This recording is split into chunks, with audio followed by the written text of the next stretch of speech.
আজকে আমরা শিখব স্যালারি শিটের দ্বিতীয় পার্ট, সেখানে কিভাবে অ্যাটেন্ডেন্স রেকর্ড তৈরি করা যায়।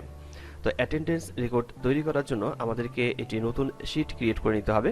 আমি অলরেডি এখানে আরেকটি শিট তৈরি করে রেখেছিলাম অ্যাটেন্ডেন্স রেকর্ড নামে, এবং এখানে দেখতে পাচ্ছেন যে অ্যাটেন্ডেন্স রেকর্ড শিটটি কীরকম দেখাচ্ছে। তো এরকম একটি শিট তৈরি করার জন্য আমাদেরকে একটি প্লাস সাইনে ক্লিক করে নতুন শিট তৈরি করতে হবে। আপনারা জানেন যে এখানে ক্লিক করে শিট তৈরি করতে হয়। তো আমি শিটে ক্লিক করছি, আমার এখানে শিট তৈরি করাই আছে, এবং স্যালারি শিটের এখান থেকে আমাদেরকে সিরিয়াল নাম্বারের থেকে শুরু করে ডেজিগনেশন পর্যন্ত আমরা এই জায়গাটাকে কপি করে নিচ্ছি। কপি করে নেওয়ার জন্য কন্ট্রোল প্রেস করে সি চাপ দেবো, কপি, এবং আমরা যে শিটটা তৈরি করেছি সেই শিটটাতে ক্লিক করে আমরা এখানে কন্ট্রোল ভি পেস্ট করে নেব। তো এখানে পেস্ট করে নেওয়ার পর আমরা ফরম্যাটে ক্লিক করছি। ফরম্যাটে ক্লিক করার পর অটো ফিট কলাম ওয়াইড এখানে ক্লিক করব। এখানে ক্লিক করলে কলামগুলো সব ঠিকঠাক দেখাবে। তো এটাকে একটু জুম করে নিই একটু দেখার সুবিধার্থে। আর নিচের দিকে এখানে অ্যাটেন্ডেন্স রেকর্ড কথাটা আমি বসিয়েছিলাম, আর এখানে ডাবল ক্লিক করে আমি শিট 1টাকে চেঞ্জ করে এখানে আমি লিখছি,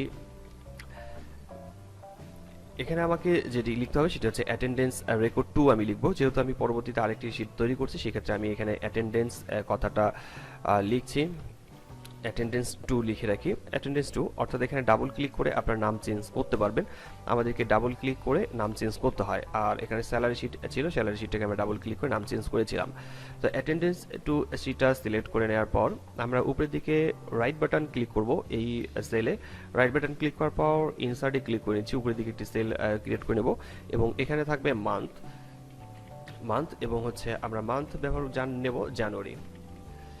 আমরা মান্থ নিচ্ছি জানুয়ারি। তো এখানে মান্থ এবং জানুয়ারি কথাটাকে সিলেক্ট করে নিতে হবে। সিলেক্ট করে নেওয়ার পর আমরা এখান থেকে অটোফিট কলামে ক্লিক করে নিচ্ছি, তাহলে এটা ঠিকঠাকভাবে দেখাবে।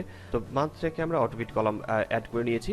এরপর আমাদেরকে এখানে মান্থ বসাতে হবে। আমি এখানে প্রথমের দিকে লিখছি 1 এবং জানুয়ারি লিখছি 1 জান কথা লিখলাম।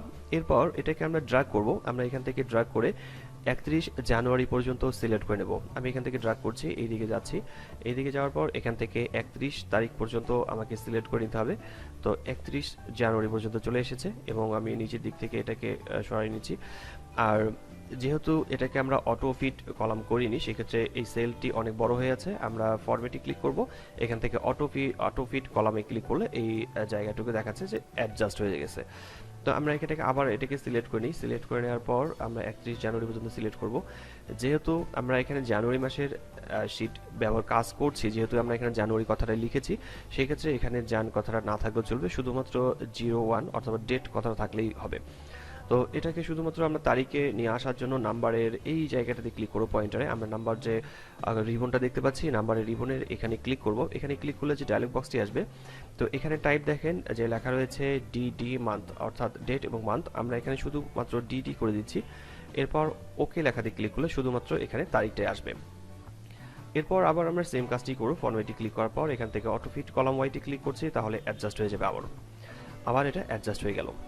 তারিখটাকে সিলেক্ট করে নেওয়ার পর এখন আমরা যে কাজটি করব সেটা হচ্ছে ডেটা ভ্যালিডেশন সিলেক্ট করব। আর ডেটা ভ্যালিডেশন সিলেক্ট করার জন্য আমাদেরকে যতটুকু জায়গা পর্যন্ত আমরা ডেটা ভ্যালিডেশন সিলেক্ট করতে চাই ততটুকু জায়গা আমরা সিলেক্ট করে নেব। যেমন আমরা এখান থেকে আমরা পুরোটাই সিলেক্ট করে নিয়েছি 31 তারিখ পর্যন্ত, এবং যতজন এমপ্লয়ি আছে এখানে সবারগুলো এখান থেকে সিলেক্ট করে নিতে হবে। এরপর আমরা উপরের দিকে ডেটা ট্যাবে ক্লিক করব। ডেটা ট্যাবে ক্লিক করার পর এখানে ডেটা ভ্যালিডেশন যে ট্যাবটি রয়েছে, আমরা এখানে ক্লিক করলে আরেকটি ডায়লগ বক্স পাবো। তো এখানে এই ডায়লগ বক্স থেকে ভ্যালিডেশন যে অপশনটি রয়েছে সেখান থেকে আমরা দেখতে পাচ্ছি অ্যালাউ এনি ভ্যালু। আমরা এখান থেকে লিস্ট ক্লিক করব। লিস্ট ক্লিক করার পর আমরা এখানে সোর্সে যে টাইপ বক্সটা দেখতে পাচ্ছি, টেক্সট বক্সটা দেখতে পাচ্ছি, আমরা এখানে সোর্সের যে টেক্সট বক্স দেখতে পাচ্ছি এখানে আমাদেরকে টাইপ করতে হবে এ ফর, আমরা প্রথমে টাইপ করব পি ফর প্রেজেন্ট, আর কমা দেওয়ার পর আমরা এ বি টাইপ করব, এ বি ফর অ্যাবসেন্ট।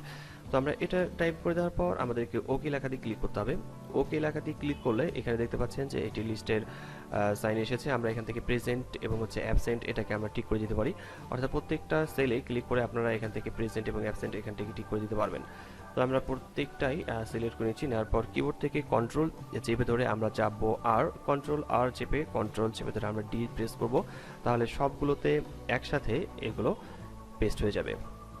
তো এখানে আপনি নর্মালি যদি আপনি এ টাইপ করে দেন তাহলে কিন্তু এ নেবে না, কারণ আমরা এখান থেকে ক্রাইটেরিয়া আমরা কিন্তু এখান থেকে সেট করে দিয়েছি, সেটা হচ্ছে আমরা ডেটা ভ্যালিডেশনে সেট করে দেওয়ার কারণে এখান থেকে আপনি যদি কোনো কিছু টাইপ করতে চান এই সেলগুলোতে টাইপ করতে পারবেন না। তো এরপর আমরা এখান থেকে নর্মালি যে কাজটি করব সেটি হচ্ছে আমরা বেশ কিছু অ্যাবসেন্ট সিলেক্ট করে নেব। আমরা নিচ্ছি বেশ কিছু অ্যাবসেন্ট এখান থেকে সিলেক্ট করে নেব কাউন্ট করার জন্য। মূলত আমরা যে কাজটি করব এখন সেটা হচ্ছে এই কাজের জন্য আমাদেরকে অ্যাবসেন্ট কয়েকটি সিলেক্ট করতে হবে। তো এখান থেকে আপনারা বেশ কয়েকটি অ্যাবসেন্ট সিলেক্ট করে নেবেন যেন বুঝতে সুবিধা হয়। তো এরপর আমাদেরকে এই জায়গাটি থেকে বের করতে হবে। এরপর আমরা এখানে বের করব মোট কতদিন পর্যন্ত প্রেজেন্ট ছিল এবং অ্যাবসেন্ট ছিল সেটা আমাদেরকে এখানে বের করতে হবে। তো আমি এখান থেকে পি ফর প্রেজেন্ট বোঝাচ্ছি, আর এখানে আমরা এ বি টাইপ করব অর্থাৎ অ্যাবসেন্ট।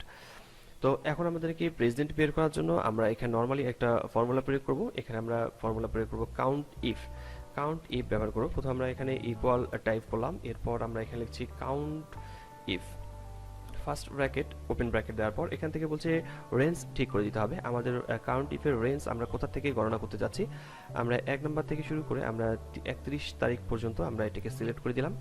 এরপর এখান থেকে আমরা ব্যবহার করব কমা ব্যবহার পর ডাবল ইনভার্টেড কমার ভিতরে আমরা লিখব P double inverted comma close, এরপর হচ্ছে ব্র্যাকেট ক্লোজ করে দেওয়ার পর আমাদেরকে এন্টার প্রেস করতে হবে। অর্থাৎ প্রথম এমপ্লয়ি 31 দিনেই উপস্থিত ছিল, এখানে কোনো অ্যাবসেন্ট নেই। আর এটাকে ধরে যদি আমরা ড্রাগ করে নিচের দিকে নামিয়ে নিই তাহলে দেখা যাবে যে নিচেরগুলো কতজন অ্যাবসেন্ট ছিল দেখাচ্ছে, কতজন প্রেজেন্ট ছিল সেটা দেখাচ্ছে। আর অ্যাবসেন্ট বের করার জন্য আমরা ঠিক এই ফর্মুলাটাকে আমরা কপি করে নেব, সিলেক্ট করে নেবার কপি, এরপর হচ্ছে অ্যাবসেন্টের এখানে ক্লিক করে পেস্ট, আর এখানে আমাদেরকে পি এর পরিবর্তে এখানে করে দিতে হবে অ্যাবসেন্ট, এন্টার। এরপর এটাকে ড্রাগ করে নিচের দিকে নামিয়ে নেব, তাহলে নিচের দিকে দেখাবে যে কতদিন অ্যাবসেন্ট ছিল। যেমন এই 2 নম্বর যে এমপ্লয়ি আছে ইনি মূলত 3 দিন অ্যাবসেন্ট এবং 1 দিন 2 দিন এবং হচ্ছে 3 দিন। তো এটা অ্যাবসেন্ট এভাবে বের আসছে যে অ্যাবসেন্ট এবং প্রেজেন্ট আমরা এখানে বের করতে পেয়েছি, এভাবে অ্যাবসেন্ট এবং প্রেজেন্ট বের করতে হবে। এরপরের কাজটি হচ্ছে স্যালারি শিটে আমাদের পে ডেজ। আমরা দেখেছিলাম গত টিউটোরিয়ালটিতে 1 নম্বর যে টিউটোরিয়ালটি ছিল স্যালারি শিটের, সেখানে আমরা দেখেছিলাম পে ডেজ কীভাবে বের করতে হয়। তো এখানে যেহেতু এই এমপ্লয়ি 31 দিন 28, 30, 29 এবং 28 দিন পর্যন্ত প্রেজেন্ট এখানে দেখাচ্ছে, সেই ক্ষেত্রে তার পে ডেজে ঠিক একইভাবে তার স্যালারিটা যোগ হবে। তো নর্মালি আমাদেরকে স্যালারি শিটের এই শিটটাতে ক্লিক করতে হবে। এখানে আমরা পে ডেজের প্রথমে সেলটাতে ক্লিক করে ইকুয়াল টাইপ করব এবং হচ্ছে অ্যাটেন্ডেন্স যে আমরা শিটটি তৈরি করেছি সেখানে গিয়ে আমরা নর্মালি যে কাজটি করব সেটি হচ্ছে প্রেজেন্টের প্রথমে এখানে ক্লিক করে এন্টার প্রেস করব। এন্টার প্রেস করলে এখানে অটোমেটিক্যালি চলে আসছে এবং হচ্ছে আমরা এটাকে ড্রাগ করে নিচের দিকে নামিয়ে নেব, তাহলে এখানে অটোমেটিক্যালি পেজগুলো আসছে। আর এখানে যেহেতু আগে থেকে ক্যালকুলেশন করা ছিল আমাদের 1 নম্বর টিউটোরিয়ালটিতে, সেই ক্ষেত্রে আপনারা ওটা দেখলে বুঝতে পারবেন যে সেখানে এই এই কাজগুলো অটোমেটিক আগে থেকেই করা ছিল। তো এখানে আমরা কাজ করার সাথে সাথে অটোমেটিক্যালি এটা পেয়ে গেছি। আর ওভারটাইম বের করার জন্য আমরা যে কাজটি করব সেটা হচ্ছে ওভারটাইমটাকে আমাদেরকে টাইপ করে নিতে হবে। আমরা ওভারটাইমটা কাস্টমাইজ করে নেব, নিজের মতো করে ওভারটাইমটা এখানে আমরা অ্যাড করে নেব, যে কোনো ওভারটাইম ব্যবহার করা যাবে। তো আজকের এই টিউটোরিয়ালটি এই পর্যন্তই ছিল।